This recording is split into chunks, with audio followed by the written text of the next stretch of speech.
আজ আমি গপুর জন্য খিচুড়ি রান্না করেছি। 100 গ্রাম গোবিন্দভোগ চাল আর 50 গ্রাম মুগ ডাল একটু ভালো করে ধুয়ে নেব। নিয়ে গোবিন্দভোগ চালের জলটা ধুয়ে একবার ফেলে দেবো। সেম প্রসেসেই আবার মুগ ডালটারও জলটা আমরা ধুয়ে ফেলে দেবো। তারপর ফেলে দেওয়ার পর আবার ওতে জল দিয়ে কিছুক্ষণ দুটো জিনিস একদম মতন ভিজিয়ে রাখবো। আনাজগুলো কেটে রেখেছি দেখলে। এবার একটা কড়াই বসিয়ে তাতে সামান্য পরিমাণে সরিষার তেল দিয়ে তেলটা গরম হয়ে যাওয়ার পর আমরা কুচিয়ে রাখা আলুগুলোকে তেলের উপর দিয়ে দিলাম। তারপর আলুগুলোকে একটু সামান্য ব্রাউন কালারের মতন ভাজতে হবে। আমরা এখানে লবণ ছাড়াই ভাজবো আলুগুলোকে। একটু ভেজে নিচ্ছি লাল লাল করে।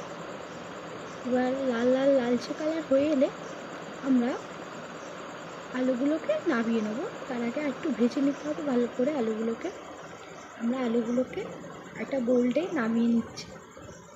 আলুগুলো নামানোর পর আমরা ওই তেলের মধ্যেই ফোড়ন দেবো। আলুগুলো আমরা একটা নামিয়ে পাত্রে রেখে দেবো। ওই তেলের মধ্যে গোটা জিরে, কাঁচা লঙ্কা এবং একটি শুকনো লঙ্কা ছিঁড়ে ফোড়ন দিলাম।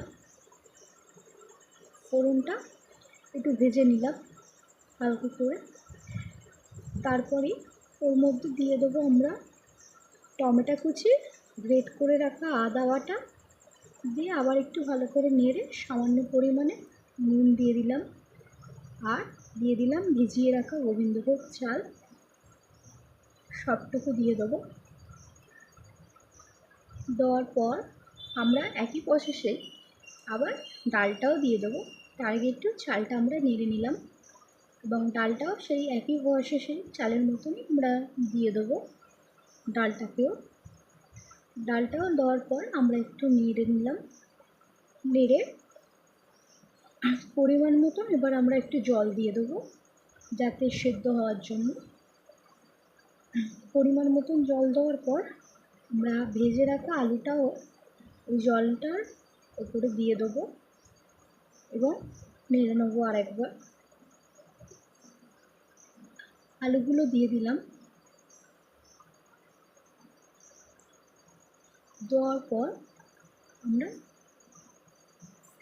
গ্যাসের ফ্লেমটা একটু বাড়িয়ে দেবো। দিয়ে এটা যখন ফুটবে, তখন ফুটছে এখনও বাকি আছে কিছুক্ষণ। দেখুন ফুটছে জিনিসটা খুব সুন্দরভাবে।